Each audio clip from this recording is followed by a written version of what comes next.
Back, we're beginning with a mixed bag of coal and candy for Marilyn Moore. I called her Marilyn Monroe. Marilyn Moore, she's the state senator from Bridgeport. It's never bad to be called. No, I guess not. My brain's been much this past week for obvious reasons. But state senator ran for mayor of Bridgeport, and she gets both. Why? She gets both because she started out as a long shot, and she ran a very good campaign in the primary against incumbent Joe Ganim. She obviously saw opportunity there where others did not. She fell just a couple of hundred votes short in the primary, and then thought she would be moving on to the general election by being on the Working Families Party line, but she didn't collect enough signatures. So cold for not being prepared? Cold for letting election laws thwart her. Candy for really seeing the opportunity and doing something with it, but then was thwarted in the end by her campaign's error. And Connecticut's election laws are always more complicated than candidates expect. You have both run campaigns. Do you agree with that? That she, It's in the details, and you're thinking big picture, and you're thinking messaging, and you're thinking about talking to voters, and you've got to bang out the signatures, and then you have to do many more than you think to qualify, because some of them will get disqualified along the way. So it's a detail game. I know that wouldn't happen in a Latina run campaign, right? There's a short game and a long game. You got to win the short game to get to the long game. All right, let's move on. And I know that this is probably a little awkward for you, Jodi, because you work for Erin Stewart, but her father, Tim Stewart, is getting some coal from Kevin. He is. He has. I have seen 3 instances of him on social media saying really ugly things, and one was about a photograph of women at the State of the Union address. The other was about the magnificent Fiona Hill when she testified on impeachment, and then just the other day, there was one about Robert Hyde and suggesting that he is somehow a victim of the PC police. A little bit of solidarity for Robert Hyde. Yes. In the comment section Robert of an Hyde article. is found As defender. if that was necessary. And Timothy Stewart is a fading figure in politics, but he hasn't disappeared from politics. So when he does these things, people take note, and they are egregious. Mayor Erin Stewart is young, and she's up and coming, and by all accounts, has a very bright future. You've run campaigns, Tanya. What do you do with that relative who can be embarrassing?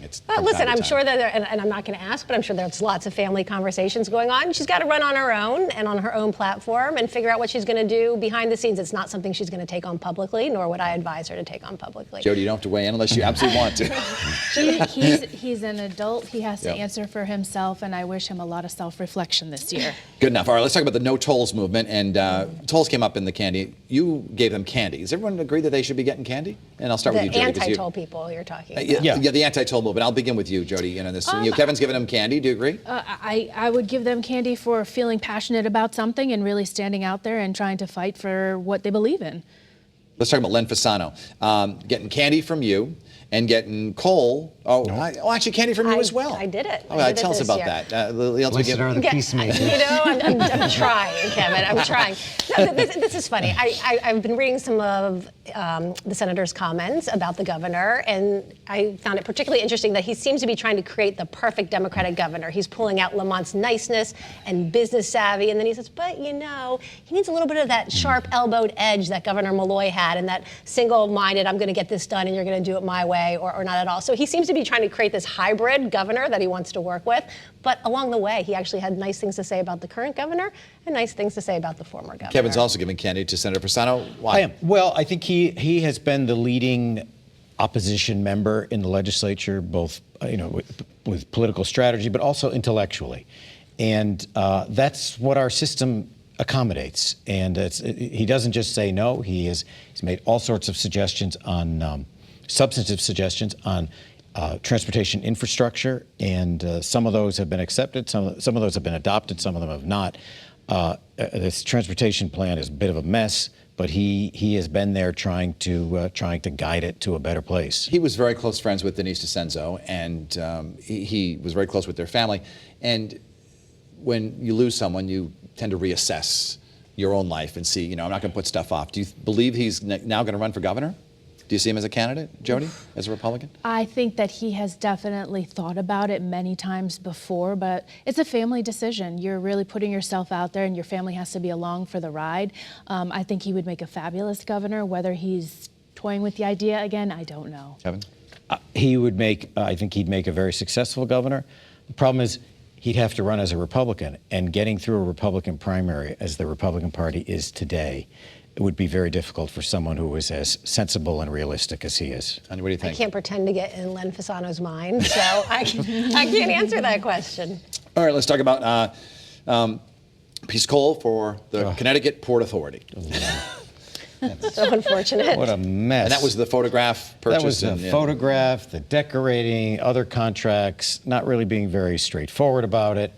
Eventually, the head of it, Scott Bates, did resign. Under what circumstances? It's unclear, but it's these quasi-public agencies we want to give them independence, but also make them accountable to the public with the authority we give them, and this one is not working out very well. And the Port Authority is in a unique position right now because of interest in offshore wind power.